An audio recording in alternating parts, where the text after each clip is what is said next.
Notre invité, c'était sur le financement des universités anglophones et francophones.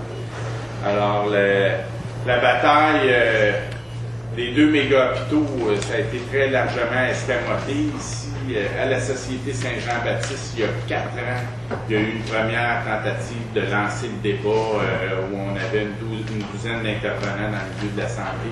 J'avais signé une déclaration. Puis ça avait fait très peu de bruit. Il n'y avait pas eu de retentissement médiatique. Puis, il y a 2 ans, ça a été la coalition pour un seul méga-CHU qui a été lancée avec le docteur Denis Lazure, puis Pierre-André Julien, il y avait Guy Rocher, c'est Denis Lazure qui était le porte-parole de la coalition. Il y a eu quand même pas mal de médias télévisés, mais très peu de retombées médiatiques finalement. C'est qu'il y a vraiment comme une chape de plomb pour ne pas remettre en question du tout la question du méga-hôpital anglophone. Bon, ben là, on voit dans l'actualité que de plus en plus, ça vient d'actualité. On voit que le méga-hôpital francophone se fait très difficilement. Parce que je ne veux pas devancer les interventions. Alors, on pense que c'est essentiel qu'il se passe quelque chose. Alors, quoi faire?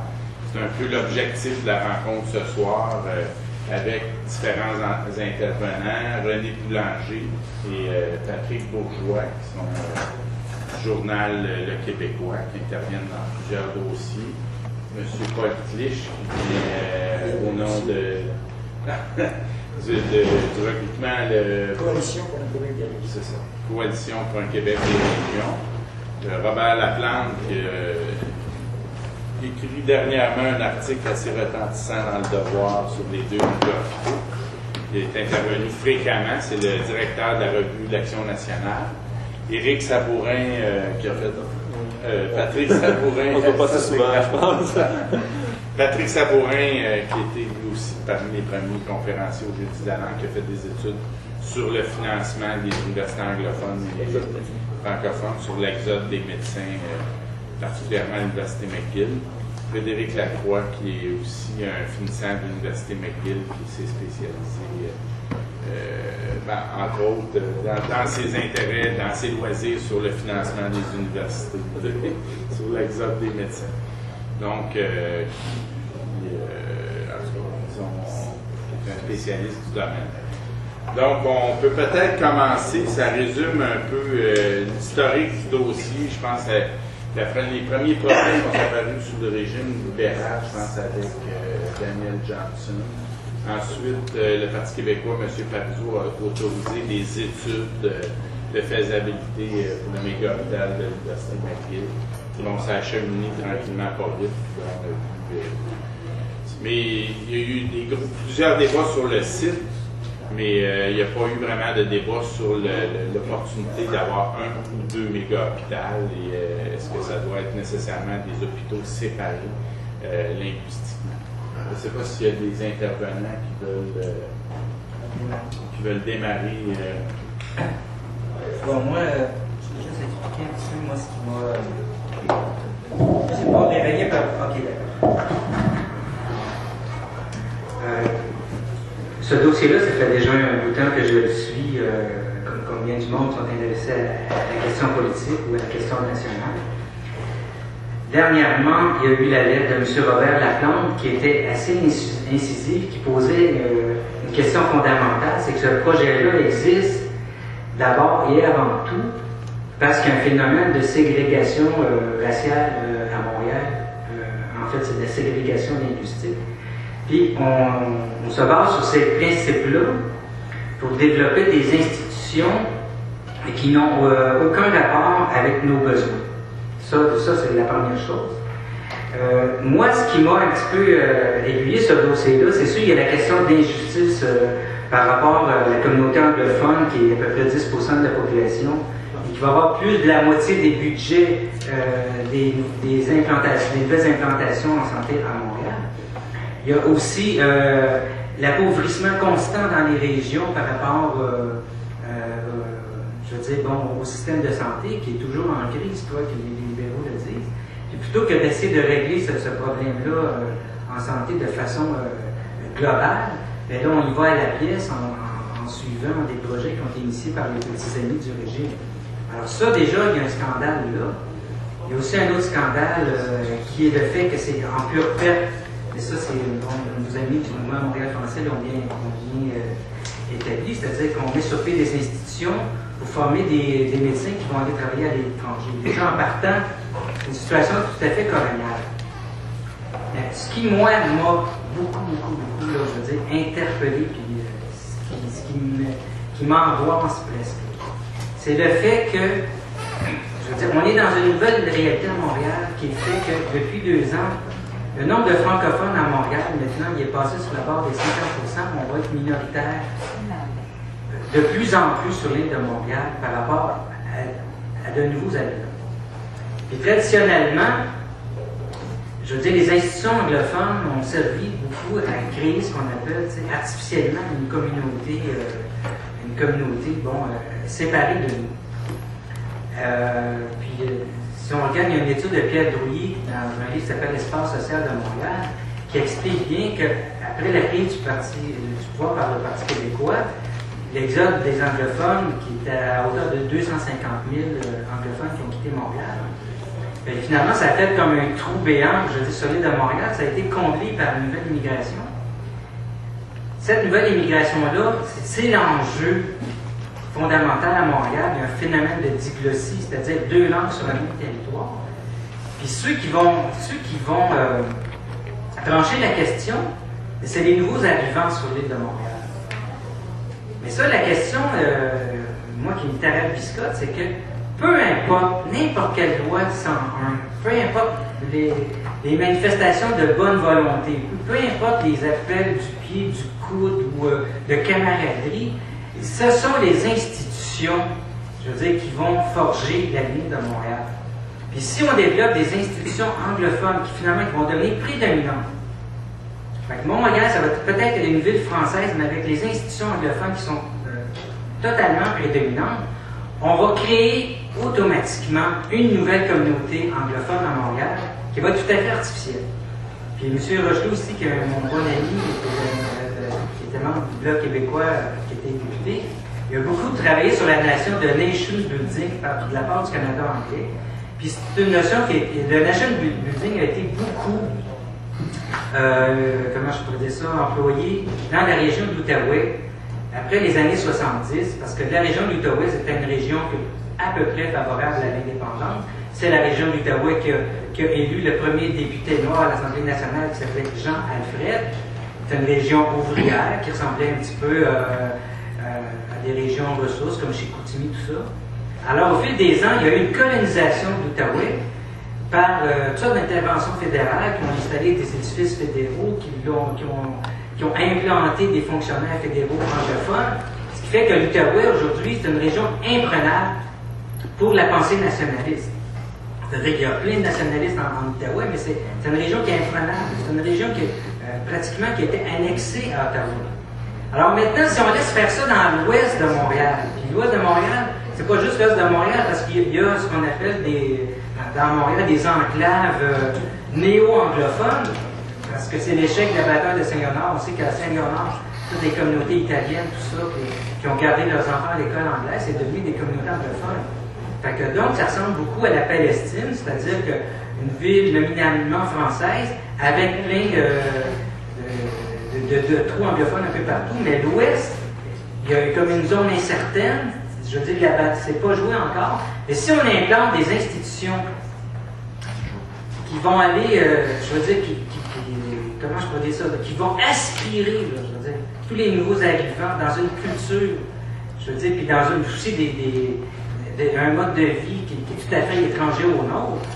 Alors, on ne peut pas penser que la vie démocratique va favoriser un projet national, on pourrait dire, pour les prochaines générations. Donc, c'est la vie démocratique du Québec qui se joue là. Puis l'autre facteur, qui m'a beaucoup allumé, c'est le fait que les institutions existantes anglophones sont en constante progression depuis 10 ans. Bien là, peut-être que je dis des choses que les autres m'ont dit, là, mais ils sont en constante progression. Alors donc, le collège Dawson, c'est presque une insulte, là. Je veux dire, je m'excuse, je ne vais pas faire de faux politiquement correct, là, mais je veux dire, bon, qu'il se soit implanté sur le site même, je veux dire, la maison mère de la congrégation de Notre-Dame, c'est très significatif. Concordia qui s'agrandit, je m'excuse, à Concordia qui s'agrandit, ben, à l'intérieur des locaux de la maison mère des Solides, ça aussi c'est très significatif. C'est des institutions qui sont en progression constante, tandis qu'il n'y a aucun cégep francophone qui s'est agrandi depuis 20 ans à Montréal. Ça, c'est certain. Alors, je vais laisser la parole à d'autres. Si on laisse faire ça, je veux dire, c'est juste un élément parmi d'autres. Mais ça, je pense que c'est juste un argument parmi d'autres parce qu'il y en a plein. Alors, je laisse la parole aux autres. D'autres qui veulent intervenir. Mais juste, on va peut-être faire un tour avec les intervenants, puis ensuite, on prendra une période de questions. OK. Donc, peut-être en guise de rappel, je pense pas mal tout le monde est au courant que bon, le projet des 2 méga hôpitaux va être financé, il va avoir un financement égal pour chaque méga hôpitaux, même plus élevé pour celui de McGill parce qu'ils ont la subvention du Fonds canadien d'innovation. Donc, ok. C'est vrai que c'est plus le mot qui est pas. Canadian Innovation Fund. Oui. Bref, donc c'est de plus en plus apparent que le premier méga-hôpital qui va apparaître, c'est celui de le méga-hôpital de McGill, qui va être plus gros. Mais déjà, de donner 50% à chaque hôpital, alors que sur l'île de Montréal, il y a 18% d'anglophones. Dans la région métropolitaine, je pense que c'est 12% de langue maternelle. Dans l'ensemble, c'est un hôpital national. Donc déjà là, c'est tout à fait débalancé. Il faut se souvenir qu'à l'intérieur des hôpitaux anglophones, ceux qui ont le statut anglophone, on appelle aussi le statut bilingue, à peu près toutes les relations de travail sont en anglais seulement. La loi les oblige à donner un service en français, à avoir des gens qui connaissent le français pour servir la clientèle, mais ça, dans à peu près 10% des cas, selon une étude de l'Office, ça ne fonctionne pas. Il y a à peu près 10% des gens qui disent qu'ils sont confrontés à du personnel unilingue anglais. On a vu des exemples, on a médiatisé aussi. Donc, ça a un impact anglicisant sur les milieux de travail. Le McGill University Health Center, c'est le 4e plus gros employeur sur l'île de Montréal, en avant du CHUM déjà. Là, on va le grossir. Donc, c'est sûr que ça a un impact anglicisant majeur. Là, je ne veux pas trop devancer. Peut-être que, je ne sais pas si Robert peut... Oui, peut-être simplement faire une mise en contexte pour comprendre d'où ça vient, cette aberration, et pour comprendre aussi d'où vient le silence, et peut-être aussi d'où vient la lâcheté de l'élite politique dans un dossier comme celui-là, puisque rien ne justifie, aucun ratio, il n'y a pas de chiffre qui justifie cette disparité-là. Il faut remonter assez loin en arrière pour comprendre la logique qui est en place. En fait, il faut remonter à l'adoption de la loi 101. Nous avons tellement pris l'habitude de nous donner des prix de consolation sur ce qu'il reste des lambeaux de la loi 101 que nous en avons perdu l'esprit premier. La loi 101, c'était une loi qui visait à faire du français la langue nationale, à faire du français la langue officielle et d'usage dans la sphère publique comme dans celle du travail.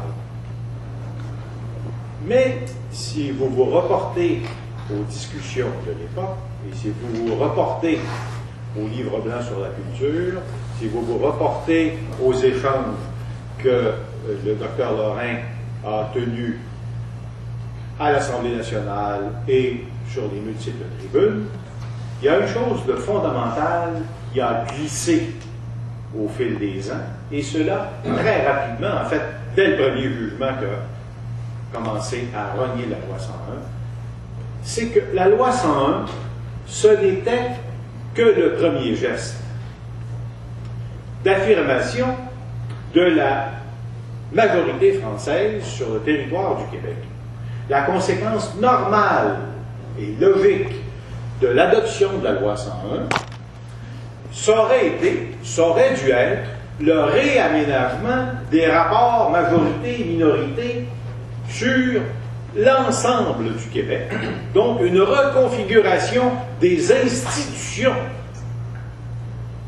traduisant l'intérêt national et traduisant aussi le caractère normal d'une société française, respectueuse de ses minorités, mais respectueuse également de sa majorité des victimes.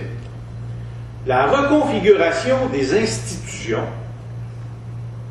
a été littéralement mis de côté. L'élite politique et une bonne partie de l'opinion publique s'est contentée d'une seule fraction de la reconfiguration institutionnelle sur l'école pour les enfants d'immigrants. On se fait beaucoup d'illusions sur le caractère francisant de la loi 101. Elle ne francise que les enfants. Et encore. Alors, la reconfiguration des institutions de la minorité anglophone ne s'est jamais faite. Et on le verra par la suite avec les lois qui vont garantir des services bilingues dans les hôpitaux, dans les services sociaux. Dans les faits, ce qui devait conduire à une reconfiguration a plutôt abouti à la réaffirmation de la double majorité. C'est-à-dire les institutions françaises fonctionnant comme si nous étions vraiment une majorité, et les institutions anglaises fonctionnant comme si les Anglais étaient vraiment majoritaires. Dans les faits, cela s'est traduit par le déploiement d'une logique administrative et politique qui a continuellement mis cette double majorité au cœur des décisions. Ça ne peut pas s'expliquer autrement. Cette répartition à 50-50 des fonds publics sur un hôpital, fût-il universitaire, dont la démographie à qui la démographie ne permet plus l'exclusivité de sa mission. Il ne faut pas se faire d'idée, là. Les hôpitaux anglais de Montréal ne peuvent fonctionner sans le volume d'affaires que leur rapportent les francophones et les allophones. Or, les allophones, dans la décision qui a soutenu l'apparition de justificatif de l'allocation des fonds à McGill, les allophones sont considérés comme naturellement anglophones. Ce qui revient à dire que c'est une décision qui leur a donné le centre-ville, littéralement. Et non seulement le centre-ville, mais leur a donné une reconfirmation extraordinaire de leur pouvoir de reconstruction de cette deuxième majorité. Donc, McGill, le centre de santé universitaire de McGill, ce n'est rien d'autre qu'une version particulièrement engluée de la question nationale. C'est la raison pour laquelle les politiciens ne veulent pas toucher à ça. Parce que dans les faits, détricoter cette double logique, c'est de résoudre la question du Québec.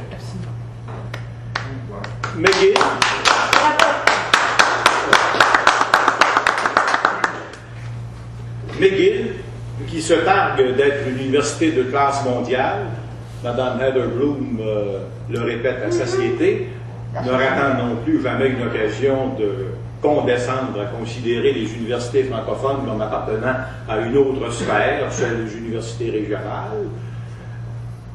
McGill, dis-je, se targue de pouvoir collaborer avec la planète entière. La recherche, dit-on, aujourd'hui, est mondialisée.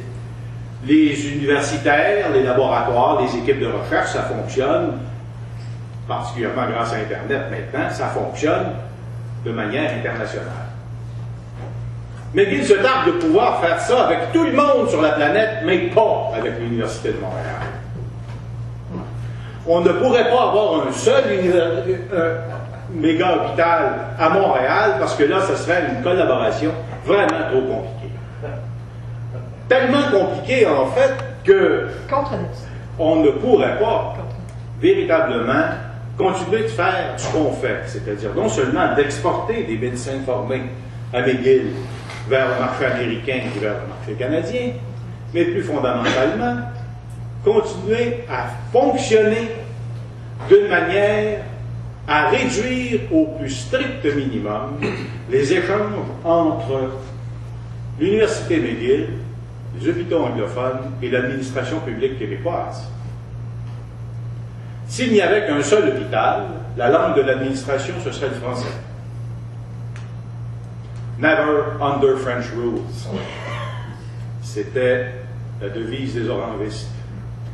C'est encore vrai. C'est encore vrai maintenant. Alors, c'est dans ce cadre-là qu'il faut faire la discussion. Rien ne justifie les privilèges de l'Université McGill, rien d'autre que la censure sur la question nationale. Aucune logique de respect des droits des minorités ne s'applique dans ce cas-là. Aucune. On pourra toujours nous répondre que les patients vont être servis en français. Et oui, en tagalog, en philippino, en thaïlandais, bien sûr. Dans le Canada multiculturel, on peut s'accommoder de tout ça. Dans les faits, McGill fonctionne comme une université qui flotte au-dessus des contingences autochtones. Et nous finançons cette relative lévitation de l'Université McGill au-dessus de notre milieu, amène les impôts de tous les contribuables du Québec, ce qui a des effets déstructurants sur la vie universitaire, sur l'organisation de la recherche, sur le pattern d'organisation des soins à l'échelle du territoire, parce que l'argent qu'on va engloutir là, il n'aboutira pas à cette île, faites-vous-en pas. Et nous poursuivons cette logique, je vais laisser les autres autour de la table ou la décrire dans le détail. Nous poursuivons cette logique en procédant d'une autre manière tout aussi sournoise dans la contribution de McGill à l'organisation et à la desserte des soins en région, dans les RUIS, les réseaux universitaires. Oui. Où se trouve McGill? Dans toutes les zones frontalières où il y a un embryon, ou plutôt des lambeaux de minorités anglophones restantes. McGill va devenir une force anglicisante en Abitibi, parce qu'il reste de moins en moins d'Ukrainiens qui parlent anglais, en Outaouais. Et absolument. Et ça, c'est majeur comme rôle que nous continuons de lui accorder, sous prétexte que c'est leur contribution à l'organisation et à la desserte des services médicaux au Québec. Donc,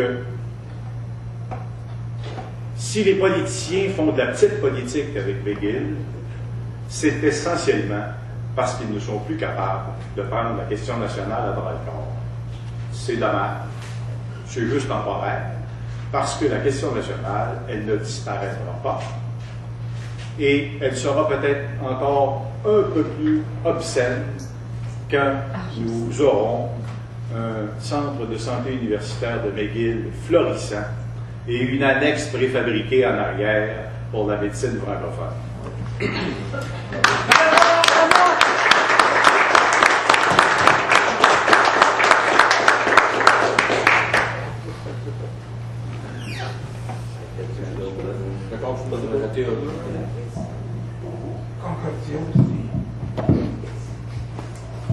Bon, moi, première des choses, je ne suis pas un spécialiste de tout ce qui concerne la santé et tout ça. Normalement, ça m'intéresse, mais pas en tout. Là, si ce dossier-là m'intéresse, c'est parce que, première des choses, il en va de notre fierté nationale, et puis, il est question des régions. Hein? Fait que c'est ça, moi, je trouvais important là, de laisser parler ceux qui ont la théorie des chiffres, M. Laplante, Mario, le MMF, là, ils font très bien ça. Moi, aujourd'hui, je voulais, d'une part, bon, moi, je suis une vraie créature des régions. Hein? Quand on dit des régions ressources, des régions creuses, là, ben, moi, j'en suis un spécimen. Natif de la Côte-Nord, puis aujourd'hui, j'habite la Gaspésie. Puis, au-delà des chiffres, M. Laplante nous arrive, bon, il explique bien, il présente bien le portrait de la situation, mais moi, je veux qu'on comprenne aussi qu'en arrière, de cette situation-là, il y a des drames humains qui se vivent en région. Quand que nous autres, là, collectivement, le Québec français, on n'a pas les... Je vais essayer de ne pas parler trop gras. On n'a pas le courage de mettre nos culottes et de se dire que ça n'a aucun sens de diviser les ressources entre la communauté anglophone et la communauté francophone de Montréal parce qu'on a encore peur de ces dominants-là de Montréal. En région, il y a des gens qui souffrent. On va donner des cas ben concrets. J'aime bien ça quand on concrétise la chose en mettant des noms, des visages. Moi, à Saint-Anne-des-Monts, je suis journaliste pour Québécois. D'ailleurs, ça a été un combat épique que je finisse par rentrer là, mais en tout cas. Puis on veut pas, on est appelé régulièrement à couvrir ce qui se passe en santé, à voir des gens, puis à voir concrètement qu'est-ce que ça signifie sur le terrain. Et dernièrement, nous autres, à Saint-Anne-des-Monts, on a appris que l'hôpital, il y a même un hôpital régional, c'était devenu impossible maintenant d'accoucher à Saint-Anne-des-Monts. Là, ça va prendre 1 heure de char ou d'ambulance ou je sais pas trop quoi pour les amener à Matane pour accoucher. Tu sais, c'est, en tout cas, moi je suis pas une femme, mais il me semble qu'en heure, ça peut être quand même un petit peu long. Hein? Où je travaille chez Québécois, l'exploitation par excellence, eux sont pas là, je peux me permettre. La secrétaire qui gagne à peu près rien, hein? Quand on dit rien, là, c'est 18 000 par année. OK? Son chum, puis là, c'est une dame d'à peu près 55 ans. Son chum, il a pogné le cancer il n'y a pas longtemps. Cancer de la gorge. Ils sont obligés de tout y arracher les ovaires pour y collecter direct l'estomac sur le Gorgoton. C'est ça qu'ils ont fait. Mais là, ils ne font pas ça en Gaspésie. Ils ne font pas ça non plus à Québec. Ils le garochent à Montréal. Le gars, c'est un concierge. Il n'a jamais sorti de la Gaspésie. Hein? Il a vu 3 rues, lui, dans sa vie, puis il tombe à Montréal. Puis il est obligé d'y aller en autobus parce que c'est pas moyen. Il s'en va dans un hôpital ici, je ne sais pas lequel. Il place dans une chambre, il reste là des semaines et des semaines. C'est pas une petite opération dont on parle. Là. Se faire arracher les ovaires, ça, hein. Je caricature un peu, là, ça devait être fait selon les normes. Mais il est tout seul, le pauvre gars. Sa blonde, elle peut pas venir. Tu sais, c'est 18 heures d'autobus, 15-18 heures. Quand elle vient, elle vient une couple de fois, puis là, le gars, il est dans sa chambre, puis il a pas. Hein? Il est pogné avec des gros problèmes de santé, il connaît personne. En plus, il part de la Gaspésie, puis c'est la Rive-Nord, donc on parle encore en français, c'est la Rive-Nord. Il arrive à Montréal, il parle pas pantoute en anglais, puis la moitié de la vie, elle se passe en anglais, ici, là. Puis, la secrétaire, elle revient chez eux, puis elle se dit, mon chum, il est en train peut-être de crever là-bas, puis je peux même pas être avec lui. Quand on parle de drame humain, là, c'est ça, là. Moi, des affaires de même, je trouve ça quand même... tu sais, c'est humain, il y a de l'humanité derrière ça. Je pourrais donner un autre exemple. Mes grands-parents, moi jadis, bon, ils étaient installés sur la Côte-Nord. Ma grand-mère a développé un glaucome. Puis dans le temps, ils ne soignaient pas ça, fait qu'elle est devenue aveugle. Puis là, vu qu'il fallait absolument qu'elle soit collée sur les médecins spécialistes, les ophtalmologistes et tout ça, il n'y avait pas ça sur la Côte-Nord. Ils ont été obligés de quitter la Côte-Nord pour aller vivre. Au moins dans le temps, il y avait encore un petit peu de ressources à Québec, l'Hôtel-Dieu et tout ça, il n'était pas trop vétus, si on se fie à vos chiffres que vous avez sur le site du MMF. Ils sont installés à Québec. Mais ils ont quand même quitté leur chez eux. Tu sais, Duceppe, je ne suis pas souvent d'accord avec lui, mais c'est un principe que je suis rendu à côté des conservateurs, je l'aime beaucoup. Mais, tu sais, quand il dit vivre en région, c'est pas un privilège, c'est un droit. C'est chez nous, bordel. Tu sais, on n'a pas d'affaires, nous autres, parce que, en tant que contribuables, comme tous les autres, parce que là, on est dans des coins plus reculés, puis qu'on n'a pas, on a un pouvoir un petit peu moindre, parce qu'on n'a pas autant d'influence que Montréal, on est obligé de quitter. Tu sais, on regarde ce cas-là, je me dis, bon, au moins, si on avait eu, le Québec français, le courage d'empêcher qu'ils mettent toutes les œufs dans le panier montréalais, puis divisé entre les anglophones et les francophones, si au moins on s'était battu pour que, parce que là, on ne fera pas un méga hôpital à respect, on en est bien conscient, mais si au moins il avait fait Québec, S'il y avait un temps à diviser, là, ça aurait été juste. Québec, il peut desservir l'Est du Québec. Puis nous autres, les Area 2, là, moi, quand j'ai parti aux études pour être à Montréal, ça me fait peur. Je ne peux pas aller vivre là, on a dit ça. Je m'excuse. Fait que là, on s'en va vers Québec. Québec, ça nous ressemble plus. C'est un gros village des régions. Ça fait qu'on se sent plus à l'aise. Moi, je trouve que. Puis j'ai resté 12 ans à Québec, c'est que je peux me permettre. Je trouve qu'il y aurait eu plus de justice, là. Autre chose qui me surlupine, puis là, je vais être encore critique, puis là, je ne me ferai pas d'amis encore, mais bon, qui aime bien châtie bien, même si j'aime un petit peu moins depuis un bout, mais. Tu sais, le Parti québécois, comment ça se fait qu'il laisse faire une niaiserie de même? Les bras en compte, je parle à René, je dis, mais ça, c'est un dossier parfait. Tu vas chercher tout ton Québec français, tu es capable d'expliquer comme du monde qu'est-ce qui en retourne. C'est une injustice totale, cette histoire-là. Si on était capable, si on allait expliquer ça comme du monde dans les régions, là, au lieu d'avoir le devoir qu'on a une semaine qui est sorti dans la région, c'est ça. On avait vraiment une bonne explication de ce dossier-là. On serait capable de marquer des points là-bas. Le PQ aurait dû prendre ça à bras-le-corps, ce dossier-là, puis en faire son cheval de bataille. Mais ils ont peur toujours de cette bourgeoisie anglophone de Montréal. Puis, on va donner un petit exemple encore, hein, pour concrétiser tout ça. Je peux me permettre de le dire, parce que c'était dans le cadre d'une entrevue que j'ai faite avec Mme Marois. Elle n'était pas encore chef du PQ à cette époque-là. Mais je lui parlais justement de ça, le CHUM, puis le centre de McGill, puis tout ça. Puis là, je lui demandais comment ça se fait que le PQ fait rien. Puis là, Mme Marois, comme les politiciens. C'est super, McGill. Puis McGill, c'est une grande université. Puis là, j'y arrivais avec les chiffres que vous avez. Là, bon, la moitié des médecins qu'on forme là, ils partent. On tire notre argent par les fenêtres. Elle dit non. Ça nous fait des extraordinaires ambassadeurs pour le Québec. Elle dit, mais là, qu'est-ce que c'est cette folie-là? Au pire, réouvrir les maisons du Québec, si vous voulez des ambassadeurs. On ne commencera pas à payer des médecins qui s'en vont avec notre argent, alors qu'on a besoin au bout au Québec là, des médecins. Moi, là, j'étais là, mais ils n'ont rien compris, ces gens-là, ou quoi? Comment ça se fait que le Parti québécois n'a pas. C'est-tu de la peur, c'est-tu de l'inconscience, c'est-tu de l'ignorance? Je ne sais pas. Mais à un moment donné, il y a des coups de pied aux fesses qui se perdent, là, puis il va falloir qu'on leur allume les lumières. Puis je pense, ils vous ont pas trop appuyé non plus, le MFF, là. En tout cas, je n'avais pas vu grand-chose du PQ pour venir endosser vos positions. Puis une autre affaire, avant de céder la parole, une autre affaire que je trouve importante dans des dossiers comme ça, c'est de. J'aime toujours savoir à qui on a affaire. Hein? C'est important, c'est parce que on parle de McGill, puis le CHUM. Mais c'est qui est en arrière de tout ça? Moi, c'est important de connaître le visage. On n'a pas des mauvaises épithètes. Des administrateurs. Tu sais, vous savez que le président du conseil d'administration de McGill, c'est David Angus. Moi, je l'ai appelé cette semaine. De savoir si c'était lui vraiment qui est dans le registre de. Comment ça s'appelle? Donc, les états financiers des partis politiques. De savoir si c'était bel et bien lui qui avait donné 500$ au Parti libéral l'année passée et qui avait donné 6 000$ depuis 2003 à Charest. Ah, ben, il m'a confirmé que oui. Fait que tu sais, c'est un bon ami à Charest du côté de McGill. Mais c'est qui ce sénateur-là? Il était nommé par Mulroney, donc conservateur. On voit que la famille à Charest, sa famille de conservateurs, il a quand même gardé des liens avec eux. Mais Angus, c'est un beau. Il y a du beau monde. C'est un beau bandit, à quelque part. Puis là, il n'y a pas de diffamation. Ah, je connais. Qu'est-ce qu'il faisait, lui, dans les années 80? Mulroney a décidé que ça serait intéressant d'avoir de ses amis sur le conseil d'administration d'Air Canada, parce que pour acheter des avions Airbus, c'était mieux d'avoir des conservateurs sur ce conseil d'administration-là. Ben, Angus s'est ramassé là. Hein, il a fait partie avec d'autres de ce conseil d'administration-là, et ça s'est fait, la vente à Airbus. Hein, Boeing a eu beau chialer et tout ça, ben, ça s'est fait. Angus, c'était aussi lui qui était responsable de l'espèce de fonds privé des conservateurs. C'est lui qui payait, avec l'argent des militants, les robes à Mila et tout ça. Le train de vie princier à Mulroney, c'est lui qui l'a payé. Là, je vais passer vite ces autres parce que là, ça pourrait être long. Patrick, qui est Angus? David Angus? Avec McGill, là, il est au CA? C'est le président du conseil d'administration. OK. C'est bon, il est en tête.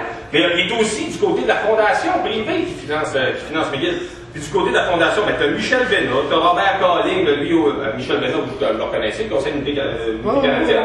Calling, un avocat qui a donné 400$ au libéraux l'année passée. Robert G. Swidler, il a donné 1000$ au PLQ l'année passée. Là, je ne vais pas remonter jusqu'à 2003 parce que là, ça aurait été trop long. John Ray, hein, vous le connaissez, Power Corporation, il est responsable de la campagne de financement de McGill. Ben, lui, il a donné 3000 au PLQ l'année passée. Après ça, tu as Arthur T. Porter. Hein, il y a un mot pour faire de ce bonhomme-là. Daniel, le médecin qui aime bien la privatisation. Ouais, mais il est encore impliqué sur ce que je cite. Après ça, John Ivory, bon, elle a donné ses 400 pièces l'année passée. Maryse Bertrand a donné 400 pièces l'année passée. Norman M. Steinberg a donné 2500 lui l'année passée. Après ça, bon, t'en as tout un... Viens au PQ, là. Hein? Viens au PQ. Ah non, c'est des amis des libéraux. C'est sûr qu'à un moment donné, tu sais, ça leur donne des bons petits plats. Tout ça pour dire que, moi je pense que le dossier des 2 méga hôpitaux, les deux méga-centres, c'est un combat qui est d'une importance fondamentale pour le Québec français dans les prochaines années. Si on laisse faire ça, si on perd ce combat-là, ça augurera pas bien pour ce qui reste de ce Québec français-là. Puis, comme on se dit souvent, mon René, une démographie, ça peut spinner plus vite qu'on pense. Mais ça part à descendre, on peut être surpris de la vitesse à laquelle ça va aller. Ça fait que moi, puis là, on fera ça de la manière qu'on voudra. On fera des comités, ou pas trop, la stratégie, la logistique, on verra ça. Première des choses, moi, je pense qu'il faut aller dans les régions pour leur expliquer ça. Ne pas se laisser voler comme ça parce qu'on a peur des anglophones de Montréal. Ça, il va falloir expliquer ça. Puis je pense aussi que la journée où ils vont pas... La première piste va se mettre dans une poutre sur ce maudit chantier-là. Il n'y a pas juste Greenpeace qui peut s'attacher à des barreaux. On est capable, nous aussi. J'ai 2 bras, amenez-moi dans les chaînes. On ne laissera pas faire ça, ça n'a aucun sens. Mais si on laisse faire ça, je pense que collectivement, on n'a aucune fierté, puis que peut-être on est aucune fierté.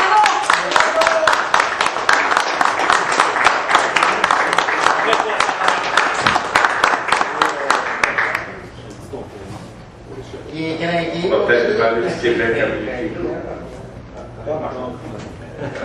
Merci aux intervenants qui ont été très complets jusqu'à maintenant. Je vais juste ajouter que le président du conseil d'administration de l'Agence pour les PPP au gouvernement du Québec, c'est Claude Garcia, de la Standard Life, celui qui a dit qu'il faut les écraser en 1995. Oui. Donc, c'est ça. Donc, moi, je me suis intéressé à la chose parce que le CHUM et McGill et le CHUC à Québec se font en PPP, c'est-à-dire qu'ils garantissent des profits à des consortiums qui restent à définir. Et ça, je pense que c'est un autre aspect du dossier qui est vraiment inacceptable. Pourquoi est-ce que les hôpitaux universitaires se font en PPP? Pourquoi est-ce que la bâtisse et possiblement tout l'équipement à l'intérieur va appartenir à des firmes privées? Pourquoi est-ce qu'on leur garantit des profits sur 30 ans? Ça, c'est un autre aspect. C'est pas l'aspect fondamental, à mon avis, là, mais c'est quelque chose d'important. On entend beaucoup parler du CHUM ces temps-ci. C'est vraiment la risée dans les médias, le CHUM. Les déboires du CHUM, c'est vraiment, ça alimente beaucoup de journaux. Donc on entend dire que bon, le CHUM est à Saint-Luc, bon, le site est trop petit, on coupe le nombre de chambres, on va privatiser l'ophtalmologie. Donc le glaucome va se faire au privé à Montréal. Toute l'ophtalmologie va être privatisée. Donc là, on se demande, mais la mission d'enseignement et de recherche d'un centre universitaire, qui va l'assumer? Est-ce que ça va être la clinique privée? Donc ça, c'est juste un élément. Il y a la clinique à Garou, qu'on ne sait pas qu'est-ce qu'il va faire. Bon, dans tous les départements, il essaie de charcuter les morceaux du CHUM parce que la facture devient trop lourde. Ils veulent se limiter à 1,5 milliard. Mais là, en choisissant ce site-là, ben, ça a l'air qu'ils n'ont pas assez d'argent pour remplir la mission du CHUM. Donc, ils vont charcuter la mission universitaire du CHUM, qui déjà n'est pas très remplie glorieusement. Puis, dans les médias, on ne voit jamais qu'ils doivent se limiter à un budget, parce que là, ils donnent presque 2 milliards à McGill. Alors, on est en train de scier les jambes du CHUM pour pouvoir donner de l'argent pour développer un méga hôpital sur la Gaule-Plaine. Ça, c'est jamais, cette facette-là n'est jamais abordée. Donc, le CHUM est la risée, mais fondamentalement, pourquoi est-ce que c'est la risée? Pourquoi est-ce que, on rit de tous les clowns qui sont à la tête du projet? Peut-être qu'ils ont leur part de responsabilité, mais le cadre même du projet les fait devenir clownesques. Donc, c'est à peu près ça. Juste un point aussi, sur le site de l'Organisation mondiale de la santé, il y a un beau document qui recense toutes les expériences de construction d'hôpitaux en PPP, donc qu'il y a eu dans le monde. Et le document est très éclairant parce qu'il dit que les PPP, généralement, les gens, les compagnies arrivent à soit arriver dans les temps, ou soit arriver dans les budgets, mais c'est en rognant sur la qualité et la fonctionnalité. Donc, il y a des exemples, par exemple, d'un hôpital en Australie où les salles d'opération n'ont pas été fonctionnelles pendant 2 ans parce que la compagnie était arrivée à rentrer dans le budget, mais il n'y avait pas de salle d'opération fonctionnelle. Ça voulait dire ça. Donc, nous, on se livre à une expérience là, de laboratoire à vaste échelle avec la construction de 3 hôpitaux en PPP simultanément au Québec. Ça, je pense que ça va rajouter à la catastrophe. Donc, voilà.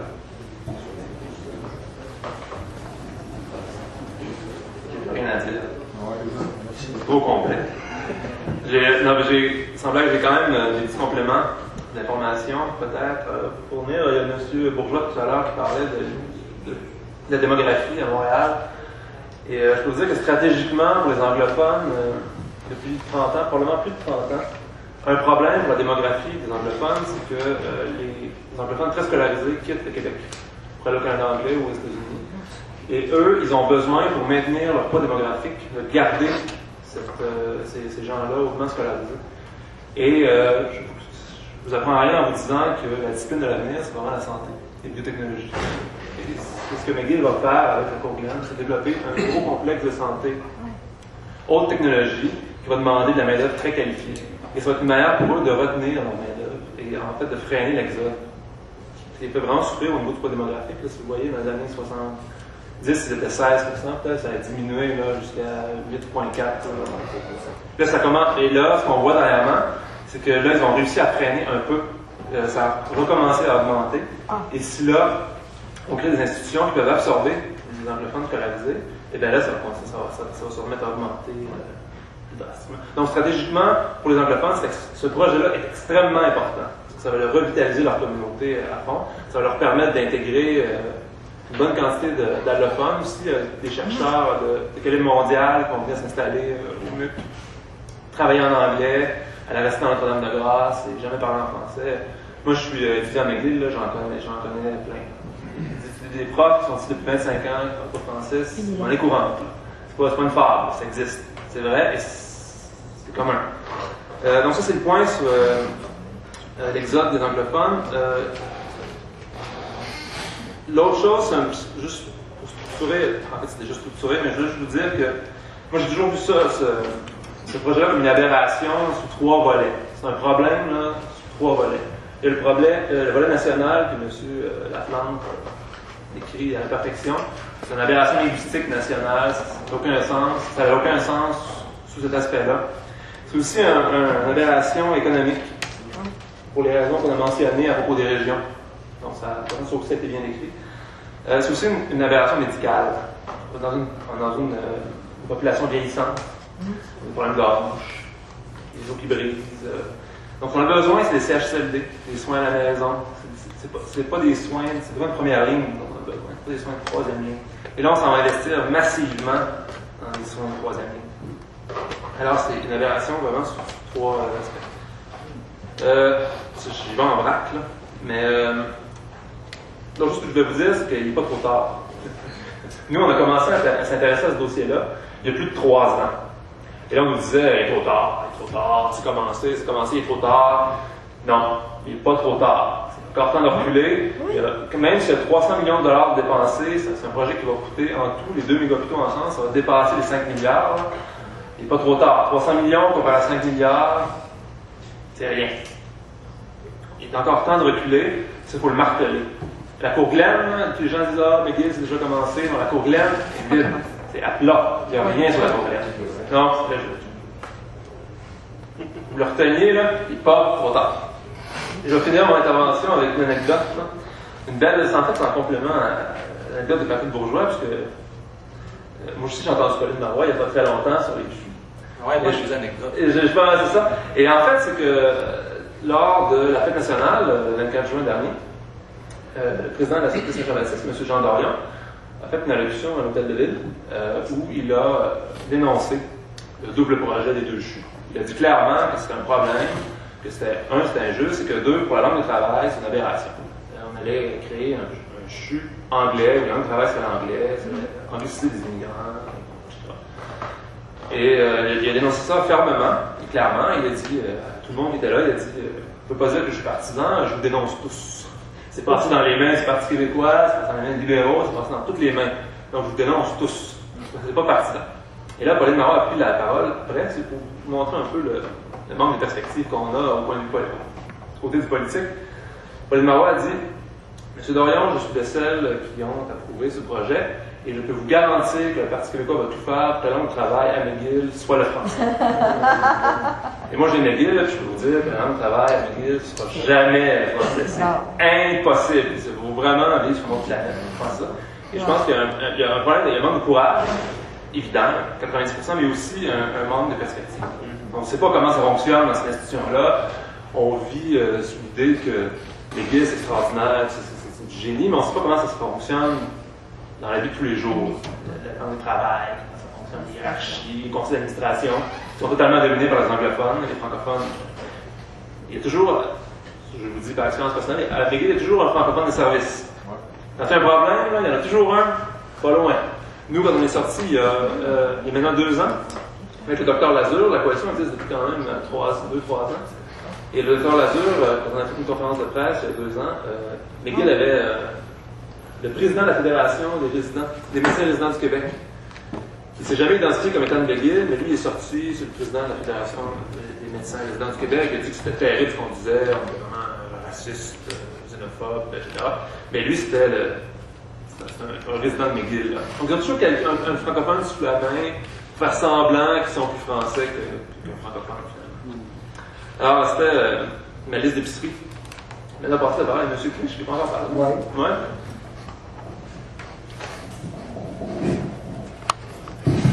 Pour les orateurs qui ont précédé, là, en fait, je suis d'accord à 99% avec ce qu'ils ont dit. Donc, je ne répéterai pas ce qu'ils ont dit. En fait, moi, je viens ici pour représenter d'une certaine façon la coalition pour le Québec des régions. On m'a indiqué à ce titre-là. On n'en a jamais parlé, mais le bonhomme qui est là, qui est de Gaspésie, moi, je suis de Montréal, il nous vit, lui, dans ses trucs. Alors, il vit beaucoup plus que moi, mais chose certaine, il m'a convaincu d'une chose, ça va être un de nos dossiers à la coalition, en tout cas, moi, je vais le donner comme dossier. C'est une jeune organisation qui existe depuis un peu plus d'1 an. Et on veut, nous, décentraliser. On veut que les décisions se prennent en bonne partie, dans bien des domaines, en région, dans des gouvernements régionaux. Et je pense que c'est aberrant. Hein? Tout l'argent descend bien ici. Qu'on en ait un, d'accord, mais pas deux. Et sur le plan national aussi, quand on voit, à commencer par le Parti québécois, quand on voit cette chape de plomb là, de silence, j'ai lu quelques journaux, je lis les journaux régulièrement sur ce dossier-là, on n'a jamais lu un éditorialiste souligner une seule fois, un paragraphe, le directeur du Devoir a mentionné, il semblait d'accord avec les deux jeunes, les deux centres hospitaliers, les deux centres hospitaliers, que c'était pour des raisons historiques et culturelles. C'est la seule chose que j'ai lue là-dessus. Et il semblait donner sa bénédiction. Alors, il y a un autre point, moi, ce que je voudrais faire sortir un peu, c'est que c'est surtout sur le plan économique, sur le plan de l'idéologie économique, c'est que ce qui nous arrive aussi, c'est également important, je pense, en plus de tout l'aspect linguistique, national, l'aspect régionaliste, etc., c'est que la façon dont ça se fait, c'est que ça consacre l'application des lois du marché en santé. Et ça, les modifications législatives là, qui ont été faites sous le gouvernement Charest, mais qui avaient été amorcées dès le gouvernement péquiste, entre autres par le ministre Facal, en tant que président du Conseil du Trésor, et un document très étoffé qu'il avait lancé au gouvernement. Or, les modifications législatives et réglementaires apportaient la loi sur la santé et les services sociaux, a permis entre autres de créer là, ces fameux centres médicaux associés. C'est des hôpitaux privés. On sait que l'ophtalmologie va être donnée, l'enseignement, les soins, la recherche va être donnée à un de ces centres-là. Il y a des négociations là, qui sont en train, et ça va être donné au groupe SEDNA, qui est présidé par hasard par l'ancien ministre péquiste Michel Clerc, qui lui avait présidé dans le temps une commission sur le financement de la santé, dont une des principales recommandations était de permettre la venue de ces centres médicaux et associés. Ça donne que sa recommandation, c'est lui qui va être le premier bénéficiaire. Alors, c'est ça. Le PQ n'en parle pas et il le prend pour acquis. Là, il y a quelque chose qui ne marche pas parce qu'il est en train, d'une certaine façon, de nous trahir. Et ça a été très bien démontré par M. Lacan. C'était bien beau la loi 101. Ça aurait dû être le premier pas d'une série de mesures. Hein. Et on a consacré les deux majorités plutôt que consacrer la majorité francophone. Alors, moi, c'est très minime, là, ce que je dis ici, là, devant tous ces orateurs flamboyants, mais quand même, je peux vous dire que je suis d'accord avec vous.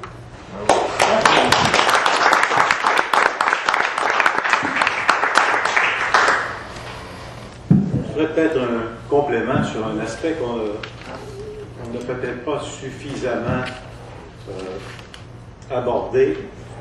Dans le dédoublement des budgets, il y a une chose qui mérite d'être soulignée, c'est la suivante. C'est que non seulement on va faire du centre de McGill le plus gros centre, on le place à toutes fins utiles comme centre de gravité des normes de pratique médicale. Le budget d'administration de ce dédoublement-là, c'est autant d'argent que nous ne consacrerons pas au développement de la recherche elle-même. Les centaines de millions qu'on va engloutir dans le béton, ça pourrait servir à créer des postes de chercheurs dans un seul hôpital. Les salaires des bureaucrates pour administrer cette structure inutile, ça pourrait être des budgets de recherche qui seraient au service des priorités d'un équipement national et non pas d'une université de classe prétendument mondiale. C'est extrêmement grave, ça, parce que là, non seulement on consacre une politique d'apartheid, de développement séparé, mais on vient, dans ce dédoublement-là, de tirer une ligne sur l'avenir de la recherche en français au Québec, dans le domaine des sciences de la vie. Aujourd'hui même, le Devoir nous apprenait que des médecins de haute expertise de Sainte-Justine avaient décidé de claquer la porte, dépité, écœuré, devant tant de médiocrité, parce que cette structure-là est condamnée à l'indigence. Ce qu'il a dénoncé, c'est justement la politique du petit pain. Or, à Sainte-Justine, le célèbre docteur Couillard s'est beaucoup illustré. On oublie très vite qu'il y a eu une bagarre épique entre le Montreal Children et Sainte-Justine pour ce qui est du partage des super spécialités. Or là, c'est une aberration absolue. Le Québec n'a pas la démographie pour soutenir deux centres comme ça. Okay? Ça ne résiste à aucun critère nulle part sur la planète. Couillard avait roulé des mécaniques et avait dit il n'y aura pas le financement si vous ne vous entendez pas sur le partage des spécialités. Il a même nommé un copain, on ne sait pas comment il a été payé, mais on va le trouver dans les comptes publics, qui était supposé de réunir tout ce beau monde pour les amener à une position raisonnable. Quand il a déposé son rapport, on l'a envoyé paître. Résultat net, on continue, c'est sur 2 voies parallèles. Qui va nécessairement se retrouver en déséquilibre? Sainte-Justine, et ça commence aujourd'hui. On perd un faire-faire de haut niveau. Ne vous en faites pas, il ne sera pas orphelin longtemps. Il va travailler au Canada, aux États-Unis, ou peut-être même à McGill. Alors donc, nous sommes en train, dans cette décision-là, de sérieusement hypothéquer l'avenir. Et là, cette démission devant la reconfiguration institutionnelle, elle commence là à avoir des effets démultipliés. On a évoqué que le plus gros cégep du Québec, c'est le cégep anglophone. On a évoqué que les universités anglophones sont surfinancées, que leurs diplômés quittent le Québec en plus grande proportion que tout ce qu'on peut retrouver dans les universités francophones. Et on discute de ça au moment où l'Université du Québec à Montréal est en train de faire naufrage. Il y a quelque chose de cinglé à voir Concordia se déployer au point de Guy-Sainte-Catherine dans une opulence spectaculaire, contrastant avec le naufrage de la rue Berry. Marc Chevrier, dans un article apparaître dans le prochain numéro de l'Action nationale, a eu une illustration extraordinaire pour bien placer les données du problème. Devant la pénurie d'effectifs en médecine au Québec, ce qu'il aurait fallu, c'est pas un autre méga hôpital de trop, c'est une autre faculté de médecine qui aurait pu être placée à l'UQAM. Et elle nous coûterait pas mal moins cher. On peut imaginer l'effet structurant sur la recherche et sur l'Université du Québec que pourrait avoir une autre faculté de médecine en français. Ça ne coûte pas 3 milliards. Et ça montre bien toute l'étendue de la censure que pratique l'ensemble du corps médical. C'est des corps organisés de la médecine au Québec là-dessus. J'entendais l'autre jour M. Charest, le président de la Fédération des médecins spécialistes, dire que, bon, ça ne remettait pas en question le fait qu'il y ait 2 centres, c'était bon la saine compétition.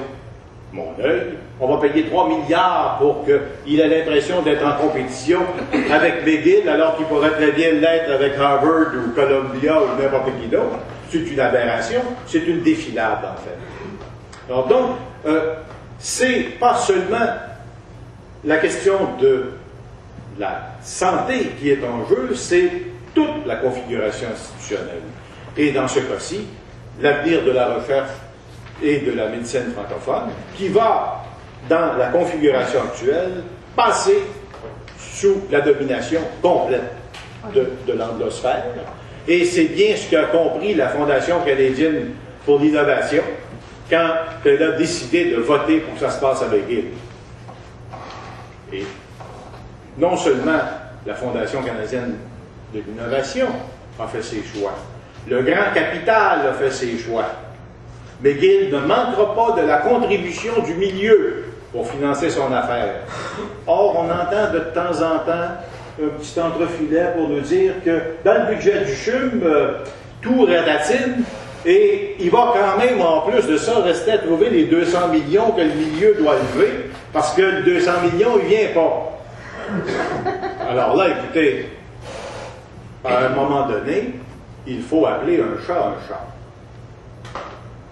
C'est évident qu'on est prêt à débiter le brevet du CHUM pour donner des prix de consolation aux divers groupes d'intérêt qui pourraient être bousculés par la consécration de l'hégémonie de McGill.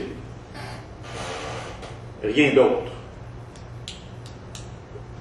Parce qu'aux 5 milliards qui sont en train de valser dans cette équation-là, il faut aussi ajouter les frais de reconversion des autres hôpitaux dont les vocations vont changer. On entend ça vaguement un peu avec la discussion sur Notre-Dame qui heurte un peu les médecins spécialistes, mais c'est beaucoup de sous qu'il faudra consacrer à la reconversion de ces hôpitaux-là. Donc, il est évident que l'impasse budgétaire, elle est dessinée, c'est un grand boulevard, et il y a au bout du boulevard un mur. Oui. Okay? Et ce mur-là, c'est écrit dessus « Dead End ». C'est en anglais que ça va se passer. Ne nous faisons pas la moindre illusion là-dessus. Or, il faut bien comprendre que les chercheurs et les représentants du corps médical ont bien du mal à faire la bataille à visage découvert. Un, parce qu'ils ne sont pas relégués par les partis politiques, et deux, parce que la domination de l'anglosphère sur le financement de la recherche condamne, pour ainsi dire, le premier Don Quichotte qui va lever l'épée. Il est mort pour ses subventions en recherche. Il va être condamné et exécuté sommairement avec une discrétion feutrée absolue. Alors, c'est évident que dans ces circonstances-là, ça ne peut venir que de la mobilisation citoyenne. Voilà. Et c'est vrai qu'il n'est pas trop tard. Et il va falloir commencer, franchement, à être impoli. Parce que là, on nous ment en pleine face. On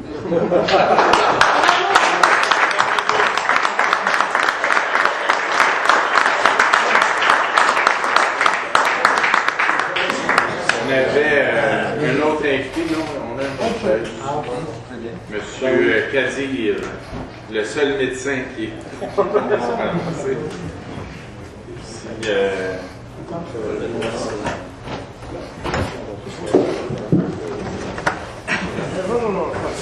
Bonsoir tout le monde.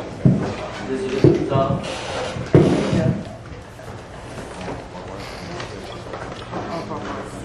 Parce que dans les hôpitaux, il y a parmi des médecins qui travaillent. D'abord, j'espère que M. Laplante ne s'attend pas à ce que ce soit moi qui commence à manquer de politisme. Je vais être très poli quand même. Et je pense que un mot sur les droits historiques de la communauté anglophone, parce que c'est un peu ça une voie de ce qui fait qu'il y a... Ça va? Je me fais entendre? Merci. Alors, Paul a fait mention de l'argument habituellement évoqué, qui est un argument assez massu dans le débat public. C'est les droits historiques de la communauté anglophone. Je pense qu'il faut rappeler que les droits historiques de la communauté anglophone sont très généreusement respectés depuis de nombreuses années. Il n'y a qu'à penser au financement déjà existant pour les hôpitaux anglophones relativement bien pourvus en installation, en équipement, en faculté, en financement. Si ce n'est pas pour parler du reste de leurs institutions publiques, on a maintenant les commissions scolaires anglophones, on a tout le réseau de l'enseignement supérieur. Donc, les droits historiques de la communauté anglophone, il faut le répéter, puis c'est ça que je pense qui doit être la base de notre argument, que c'est des droits historiques, des droits acquis, et non pas des droits sans cesse multipliés, augmentés et accrus. Parce que c'est de ça qu'il s'agit lorsqu'on voit la décision qui a été prise à peu près il y a maintenant une quinzaine d'années, on allait dans le sens des méga-hôpitaux qui s'est affermi il y a une dizaine d'années. Malheureusement, je n'étais pas là pour entendre tous les argumentaires, mais je voudrais juste mentionner un autre aspect que M. Laplante a évoqué sur le rôle des fédérations médicales. Nous avons affaire à un établissement médical très puissant, dont vous avez eu l'occasion sans doute de mesurer l'influence et les capacités de chantage à différentes occasions, notamment dans les négociations salariales. Avec une adresse particulière, je dirais, de la part de M. Barrett, le président actuel de la Fédération des médecins spécialistes, dont Michel Lallier, qui a annoncé sa démission aujourd'hui. C'est de Michel Lallier qu'il s'agissait, c'est un chirurgien de transplantation rénale pédiatrique qui œuvre à Sainte-Justine. C'était, disons, un de mes acolytes à la Fédération des médecins résidents il y a maintenant une quinzaine d'années, et qui a refusé de signer un article que j'ai publié malheureusement à la fin du compte seul, alors qu'on devait être plusieurs à le signer à la Fédération, pour protester contre, disons, des pensées assez partialistes d'Augustin Roy, l'Auguste président du Collège des médecins que plusieurs d'entre vous connaissent. Et Michel Lallier est vice-président actuellement de la Fédération des médecins spécialistes. Alors, sa démission est de l'ordre de, disons, de l'ordre d'un chantage sur la place publique pour aller dans le sens de la manœuvre qui a consisté depuis à peu près 3 semaines, si vous vous rappelez, si je me trompe pas de date, à peu près 3 semaines de mois, de la part de la Fédération des médecins spécialistes, notamment de M. Barrette, en mission commandée pour essayer de faire dérailler le projet du CHUM au centre-ville pour l'emmener à Outremont. Rappelons-nous que le Québec Inc. n'a jamais accepté. À partir de quand le financement pour le CHUM francophone s'est désisté, dans le milieu par exemple du grand capital, pour prendre cette expression. Donc le Québec Inc. disons, s'est fâché contre Couillard. Pour certains, ça a été même la raison pour laquelle finalement la candidature de Couillard pour remplacer Charest n'a pas été retenue, et Couillard a dû faire le bilan à partir de 2007 sur l'impossibilité pour lui de prendre la direction du Parti libéral parce qu'il avait eu disons, le cran et peut-être l'inconscience ou l'insouciance de s'opposer au projet du CHUM à Outremont, sur lequel avait investi très lourdement une élite économique et financière qui avait dans ses plans, dans ses projets, en fait convoité avec beaucoup d'ambition sur ce site-là. D'ailleurs, si vous vous rappelez, ça s'appelait Technopole de la santé, plus que la notion d'un hôpital aux besoins au service de la population. Il était question d'un technopole alentour qui serait, si vous voulez, le centre de gravité pour attirer les capitaux, pour faire de l'argent et surtout la construction duquel aurait occasionné des PPP mur à mur, alors que dans la construction du CHUM au centre-ville, comme il est question de rénovation, la rénovation, ça n'intéresse pas les entreprises privées. D'ailleurs, dans le plan actuellement prévu pour le CHUM au centre-ville, la partie qui va être construite sur l'actuel stationnement, il y a un stationnement air ouverte qui borde le côté sud de l'hôpital, entre la Gauchetière et Vigée. Cette partie-là, il y a un édifice de 8 étages qui est prévu en construction neuve et qui intéresse les promoteurs privés, alors que la reconversion, la rénovation de la partie ancienne va se faire selon les modes traditionnels de gestion, c'est-à-dire à l'interne, dans le réseau public. Évidemment, ce n'est jamais des entrepreneurs publics, on n'en a pas, mais c'est une gestion publique de construction. Donc, il n'est pas question de faire ça en PPP. Donc, ça veut dire qu'une bonne partie du 1,5 milliard, sinon 2 milliards, indépendamment de où va plafonner finalement ce projet-là, ne sera pas disponible pour des projets en partenariat privé. Alors que dans le modèle McGill, qui est sur un site nouveau, c'est une construction neuve, tout peut être fait mur à mur en PP, ce qu'on convoitait également pour le CHUM Outremont. Ce qui m'emmène à la question suivante, c'est-à-dire à la précision suivante, que dans la défense de l'idée, on l'avait abordé en fait il y a à peu près 5 ans, 6 ans dans une réunion à laquelle participaient notamment le Dr Parizeau, mais également plusieurs médecins de l'Hôtel-Dieu de Montréal, ainsi que le très éminent chirurgien de Notre-Dame, le Dr Hardy, avec un de ses collègues qui a longtemps été doyen de la faculté de médecine de McGill et qui pratique la neurologie à l'hôpital Royal Victoria. Tous les deux étaient venus dire à quel point la notion d'un seul méga-hôpital qui aurait permis de regrouper dans une même structure les meilleurs talents, les meilleures capacités en recherche, en expertise médicale, pour faire rayonner tout le savoir médical au Québec, plaisaient à l'idée de ces chercheurs et à plusieurs des praticiens de médecine dans les 2 centres hospitaliers. Mais que finalement, l'essentiel du projet n'était pas entre leurs mains, n'était pas entre la main de ceux qui travaillent sur le terrain, que ce soit le corps professoral de ces 2 facultés. D'ailleurs, vous l'entendez à tout bout de champ. Souvent, ces projets-là leur passent par-dessus la tête et eux-mêmes, par exemple, les conseils des médecins, des institutions, moins dans le cas de McGill parce qu'ils sont très discrets, mais plus dans le cas du CHUM, viennent sur la place publique pour se plaindre qu'ils ne sont consultés qu'à la fin, qu'ils ne sont consultés extraordinairement, que leur avis n'est pas tenu compte, qu'ils sont souvent mis devant les faits. C'est souvent des projets qui sont décidés dans le ministère à partir d'impératifs souvent politiques. D'ailleurs, on imagine pourquoi. Comment serait-il autrement pour aboutir à 2 méga-hôpitaux dans une ville de 3 millions d'habitants avec chacun un budget de l'ordre de 2 milliards de dollars.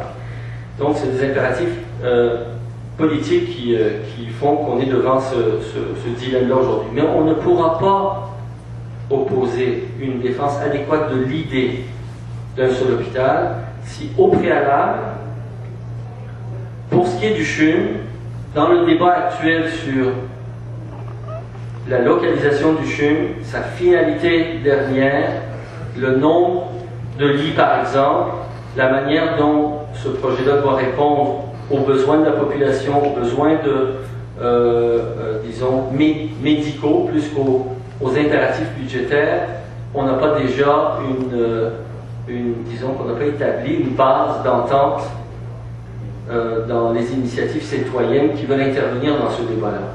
Et je le dis sans avoir, à l'heure où je vous parle, une idée très précise de comment on peut ramasser ces 2 dossiers-là en même temps et de faire en sorte qu'on puisse non pas revenir en arrière, mais surtout trouver une manière de sortir du piège. En fait, c'est de ça qu'il s'agit. Il n'est pas question de revenir en arrière dans quoi que ce soit. Il s'agit de se sortir de ce pétrin, de ce piège, qui répond donc, comme on l'a mentionné, à un impératif politique, un manque de courage politique, si vous le voulez, et surtout à des impératifs aussi économiques. Parce que 2 méga-hôpitaux, ça veut dire 2 méga-hôpitaux, ça veut dire aussi d'autant plus d'argent et de contrats pour les firmes privées qui veulent faire ça en TPP ou en partie. Donc voilà, c'était les éléments que je voulais porter à votre attention. Ce que je sais pour le moment, c'est qu'en tout cas pour le CHUM, les médecins du CHUM sont très mécontents parce que dans le projet actuellement retenu, il est question d'avoir uniquement 700 lits dans le CHUM alors que les besoins sont supplémentaires et on parle de maintenir avec une administration distincte, ce qui serait le C3S Jeanne-Mance, je crois, l'hôpital Notre-Dame comme hôpital communautaire, alors qu'on a un urgent besoin, comme c'était mentionné par notre ami ici, à Montréal, au Québec, de plus de 2000 lits de soins de longue durée. Ce que les médecins souhaiteraient actuellement, j'ai parlé à plusieurs membres du CNDP du CHUM ces dernières semaines, c'est de revoir ce projet-là. C'est sûr que si on vient mettre sur la table une autre proposition politique qui serait de refaire les devoirs du point de vue de la projection d'avenir des besoins du Québec et de considérer le fait qu'il puisse y avoir un seul super hôpital et de prévoir dans le plan aussi une réponse aux besoins en soins prolongés, en besoins de première ligne médicale pour les différents secteurs de la ville de Montréal. Mais c'est sûr qu'il faudrait qu'on vienne avec disons une analyse plus claire des impératifs qui touchent aussi aux besoins des membres du conseil du personnel médical du CHUM actuel. Merci beaucoup. Merci.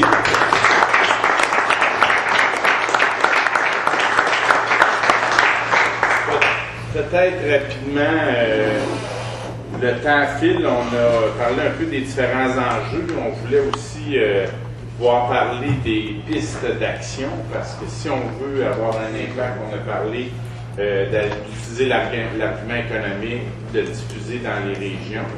D'autre part, il y a l'axe linguistique comme tel, parce que normalement, pour avoir le statut dit bilingue, qui est en fait un statut anglophone, les établissements de santé doivent fournir des services à plus de 50% de gens d'une seule autre langue que le français. Dans ce cas-ci, c'est des hôpitaux bilingues anglais-français, donc ils devraient fournir des services à une majorité d'anglophones, ce qui est tout à fait faux. J'ai entendu dire que 33% des lits d'hôpital sur l'île de Montréal étaient dans des hôpitaux anglophones, alors qu'il y a 17,6% d'anglophones de langue maternelle, disons 25% de langue d'usage à la maison. Et normalement, les hôpitaux francophones donnent des services en anglais aussi. C'est pas nécessaire de fonctionner complètement en anglais à l'intérieur, comme à McGill, pour donner un service en anglais. Alors, sur la base de la loi 101, ça fait déjà longtemps, je pense qu'il y a eu un bilan interministériel en 1996, le rapport Claude Legault, José Legault avait démissionné parce qu'il était censuré. Mais déjà, dans ce rapport-là, dans ce qui est sorti, on marquait que la loi sur les services sociaux et de santé ne respecte pas du tout la loi 101, parce qu'il y a eu tout un travail notamment Alliance Québec, puis maintenant il y a un nouveau groupe, c'est le Québec Community Network Group, qui est financé, selon ce que j'ai lu dans le Québécois, à peu près 2 millions par année. Et notamment, quand on va voir sur le site du Québec Network Group, on lit que Santé Canada a contribué pour leur permettre d'organiser les élections dans les hôpitaux, pour s'assurer qu'il y ait le plus possible d'anglophones sur les conseils d'administration des hôpitaux. Alors, je pense que c'est quand même assez organisé. Une de leurs principales revendications, c'est d'augmenter les services publics en anglais, et surtout les services de santé en anglais. À un moment donné, on aboutit aussi à des aberrations. On a vu des témoignages de gens, notamment il y a Pierre Serré, un chercheur qui est ici, qui a eu un grave accident, qui a été 4 mois au Montreal General. Il ne pouvait pas avoir son rapport médical complet en français. Même des médecins, des spécialistes francophones qui l'ont soigné, lui ont dit qu'ils ne pouvaient pas lui donner son rapport en français parce que son médecin le demandait en anglais. Et tout ce que la loi prévoit, c'est qu'on a le droit d'avoir un résumé de dossier en français. Alors, je pense qu'on est arrivé à des aberrations. Je pense que normalement, tous les rapports devraient être en français automatiquement et une version en anglais sur demande. Ça ne devrait pas être... Et puis, ils ont réussi à faire modifier la loi sur les services sociaux et de santé pour que les services en anglais doivent être donnés à toute personne qui le demande. C'est pas aux gens de la minorité historique. Puis ils se basent pour compter la proportion d'anglophones sur le critère de la première langue officielle parlée, qui est à peu près les gens qui utilisent l'anglais dans l'espace public, mais qui peuvent avoir d'autres. Donc, à un moment donné, je pense qu'il y a un axe aussi de revendication qui dit qu'il y a déjà trop d'hôpitaux anglophones pour les besoins de la communauté anglophone. On est rendu à un point où les citoyens francophones sont confrontés souvent à des services inadéquats en français. Alors, on est en train de retirer des régions qui devraient aller, des ressources qui devraient aller dans les régions pour angliciser Montréal davantage, pour alimenter encore plus l'exode de médecins. En tout cas, il y a plusieurs pistes d'action. Je ne sais pas si tu veux ajouter ça. Oui. Ouais, je pourrais peut-être juste dire que dans mon département, au CHUM, il n'y a vraiment aucun problème d'avoir des services en anglais. On a toute la documentation en anglais. N'importe qui veut parler anglais, les gens vont se fendre en 4 pour lui parler en anglais. Je veux dire, il n'y a pas d'animosité. Les hôpitaux francophones sont parfaitement capables de donner des services en anglais. Il n'y a pas besoin d'imposer la langue de travail anglaise pour assumer le respect des droits de la minorité historique. Donc, que tout le monde, je pense qu'on s'entend tous que ces droits-là doivent être respectés. Il n'y a pas besoin même de faire de la langue de travail. Au CHUM, les services en anglais vont très bien. En gros, on va prendre des questions. Je pense qu'effectivement, il y a moyen d'avoir une base d'entente. Une chose très importante, c'est que ça demande un travail énorme de relations publiques, contacter les syndicats, contacter les différents groupes des milieux communautaires. Si on veut arriver à avoir une base de revendication comme vraiment différente, juste faire la tournée des régions, là, ça demande énormément de ressources. Mais il peut y avoir simplement un petit groupe d'individus ici qui décident de mettre l'épaule à la roue. Ça va nous aider énormément, on va pouvoir partir de la prochaine.